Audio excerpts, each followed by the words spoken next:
ये किस्त ख़ास तौर पर दिलान की ज़िंदगी में एक बहुत बड़ा मोड़ लाई है। जी बिल्कुल।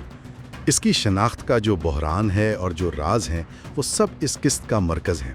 तो हम सिर्फ ये नहीं देखेंगे कि क्या हुआ, बल्कि मतलब ये समझेंगे कि दिलान पर इस सच्चाई का कि वो गोद ली हुई है क्या असर पड़ा।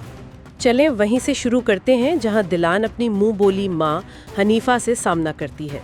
वो सीधा पूछ रही है, मेरे असली माँ बाप कौन हैं, उनकी कब्रें कहाँ हैं। वो जो कहती है ना कि इतने सालों से जो अजीब सा लगता था, बोझ लगता था वो अजनबियत, अब समझ आया क्यों। हाँ, और फिर जैसे ही बारान आता है हनीफा का रवैया कैसे एकदम बदल जाता है। कमाल की बात है। अच्छा, इस दौरान दूसरी कहानियां भी चल रही हैं, जैसे जूरिया की तबीयत खराब होती है और फिर फरहाद और गुल वाला मामला है। वो शादी करना चाहता है लेकिन घर वाले, खास तौर पर आज़ाद साहिबा और उसके वालिद, वो सख्त खिलाफ है। ये कहानी भी एक तरह से वही कश्मकश दिखा रही है, समाजी दबाव बमुकाबला ज़ाती खुशी। सही।